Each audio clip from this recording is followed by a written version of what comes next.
Israel's recently appointed security minister has visited the compound housing the Al-Aqsa Mosque in occupied East Jerusalem, a move Palestinians describe as provocative. Itamar Ben-Gvir was surrounded by security forces as he toured the site, which has religious significance for both Muslims and Jews. Israel's former Prime Minister Yair Lapid had warned such a visit will put lives in danger. Well, Sarah Hayat is at the Mount of Olives in occupied East Jerusalem. And Sarah, of course, he is one of the most controversial figures of the new far-right government, previously convicted of inciting racism. This seems almost certain to inflame tensions there. Absolutely, Neve. I mean, this decision to visit was very clear from a few days ago. It just wasn't expected to be happening this early and this soon. It was a very short trip, if you like, to Al-Aqsa Mosque compound, or known as Temple Mount by the Jews. It was quick, it was short, and it was in the early hours of this morning. And that's no surprise because of the provocation that it would cause, especially amongst the Palestinians, and not just Palestinians, but the Muslim world.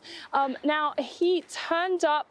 The idea was that he had to go through security with police first. It had to be discussed with Netanyahu, which happened on Monday. But the indication was that this wouldn't happen until a few weeks' time. Here he was this morning. He turned up, he left, and before you knew it, there was very strong reaction. We've had strong reaction from the Palestinians, who have called it unprecedented provocation. We've also heard from Hamas in Gaza that has made it clear that if this happens, they'd been saying this since Monday, if this happened, they were calling on Palestinian youth especially to mobilize and do something about this.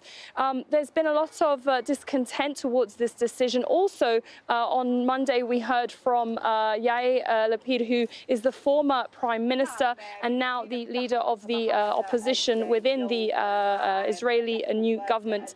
Now, Ben-Gvir, he is now the national security minister, but he also has sweeping powers over the police, which came as no surprise that this decision would happen actually very quickly, and he turned up, and we're going to expect a lot of tension from the Palestinians. Already security has been stepped up amongst the Israelis. He also made a statement saying that he wouldn't be in any way, he wouldn't be threatened in any way by Hamas or any threats against the Israeli government. This is someone who is pushing for the expansion of settlements. The new government, the Israeli new government, is a far right-wing, ultra-Orthodox government, and they've made this their absolute priority. We've seen an increased amount of tension in the last few weeks, and we're definitely expecting things to turn up further throughout the day. Sarah, it's not been the best start of the year to it, has it? There's been more conflict in the occupied West Bank. At least one teenager has been killed after Israeli forces entered the city of Jenin. What more can you tell us about that? Absolutely. The Israeli forces turned up in Bethlehem to make an arrest at a refugee camp. In the process, there was a lot of confrontations between the Palestinians and the Israelis, and as a result, a teenager was shot in the chest and killed. Now, this is not the only place where there have been confrontations. The same in Jenin, as well as on Monday, demolitions that happened in a village very close to Jenin, where two young Palestinians who carried out an attack on an Israeli checkpoint last September. They were killed in that incident, but killed an Israeli within that attack. And as a result, the Israeli forces came in, demolished the homes of their families. This is something that's against international law, but a mechanism that the Israelis have been using to teach Palestinians a lesson, if you like. That's what they've been saying. And also, they say to prevent any further attacks.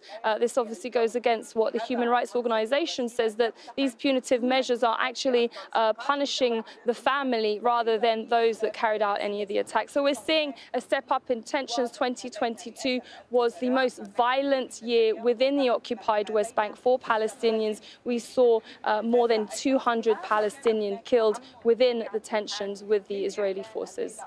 Sarah Hayat in occupied East Jerusalem, many thanks.